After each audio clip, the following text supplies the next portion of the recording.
Alright guys, so a new lucrative trading card investment opportunity looks like it's unfolding before our very eyes. Now, could it be better than investing in Pokemon?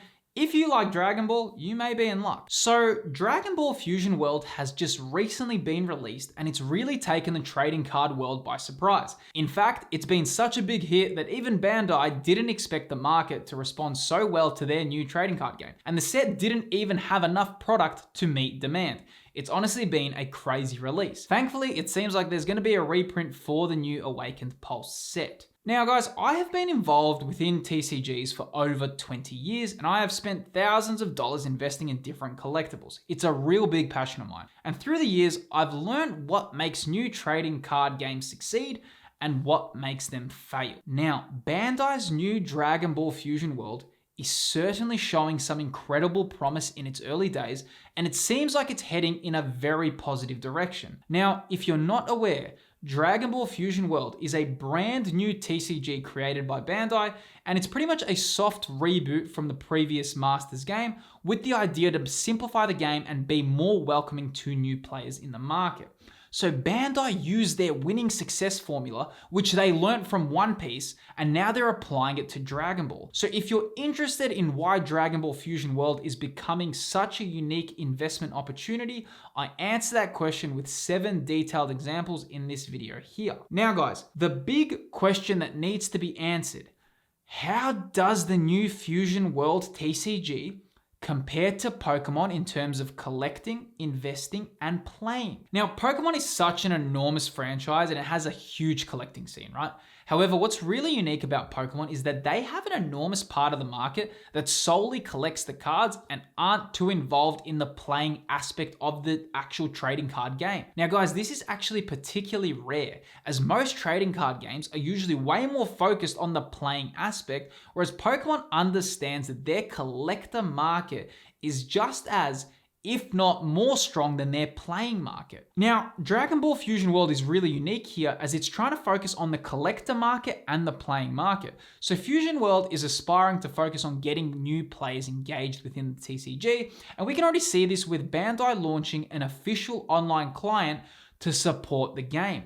This shows how serious they are about engaging new players. They also seem to be focused on adding a collecting aspect for the collector market base. They are doing this by offering high rarity variations and multiple alternate arts for particular cards. Now, Pokemon does this as well, so they seem they both really enjoy this approach, which I think is really great. For this reason, I think they are both equal in terms of catering to both players and collectors.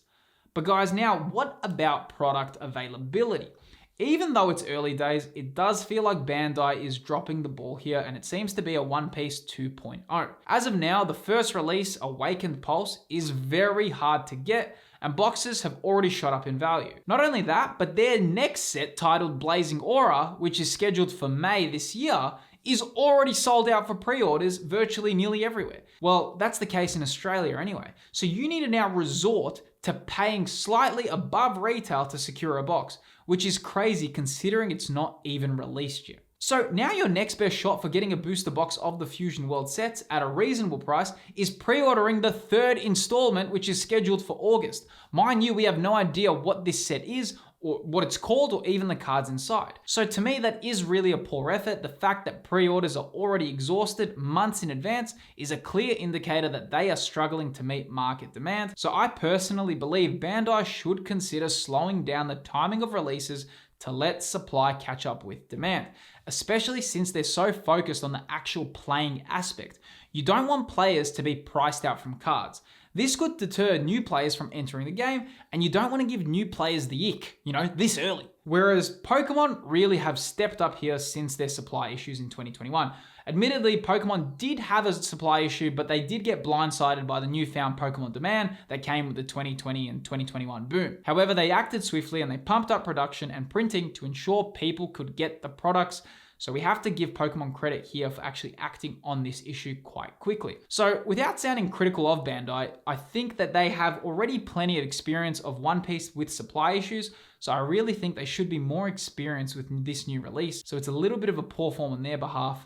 I think they should have been more aware that this would have happened. So for the production aspect, Pokemon wins here, hands down. I can't remember the last time Pokemon had real production issues on a set. It's honestly been years. I mean, we did have the booster bundles kind of have a little bit of an issue there, but really you can still get the product in the ETB and the UPC, so it's not that bad. Whereas this, the only way to get the product is with the Fusion World booster box, and that's already you're getting priced out quite quick. Now I suppose the question is, what about the artworks and who is doing it better? So it's obviously way too early to tell, as Dragon Ball Fusion World is only one set in, so I don't want to be like, oh, we can't really make a fair comparison. However, I do have to admit that I love the simple design Fusion World has gone with.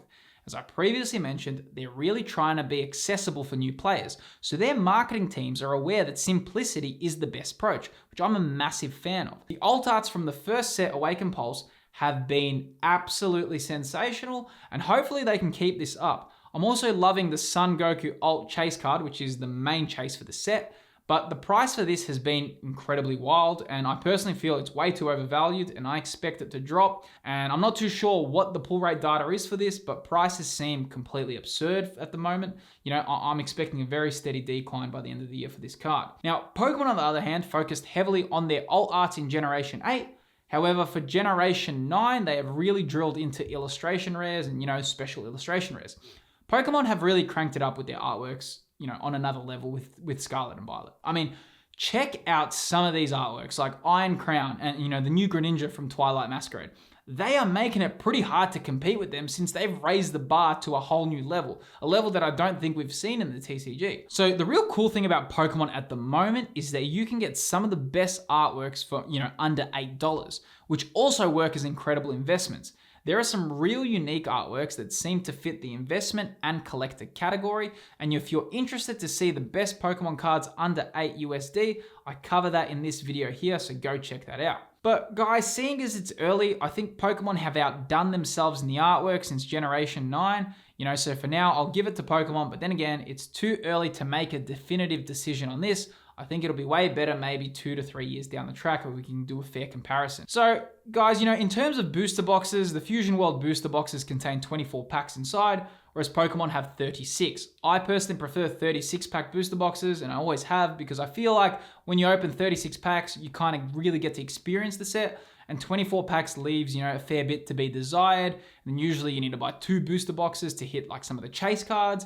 And, being a Yu-Gi-Oh fan for such a long time, I'm used to 24 pack booster boxes, but, I much prefer 36 packs. But I guess the question for investing really comes up. And now, when it comes to investing, it gets interesting. You see, Pokemon have recently put out way too many products. I mean, in 2023 alone, they had Crown Zenith, they had Base Set, they had Paldea Evolved, Obsidian Flames, 151, Paradox Rift. They really have oversaturated the market. Whereas Dragon Ball Fusion World seems to have slightly more spaced out release schedules, and seeing as Fusion World has the novelty advantage and it is imitating One Piece's success, I can't help but say Fusion World seems to have more positive signs pointing towards it for now. I think Pokemon could really benefit from spacing out time between releases and make a little bit more time for collectors to catch their breaths. Create some sort of sense of excitement rather than flooding the market so much. And guys, I guess the burning question that comes out from all of this, if Pokemon have overprinted so many products,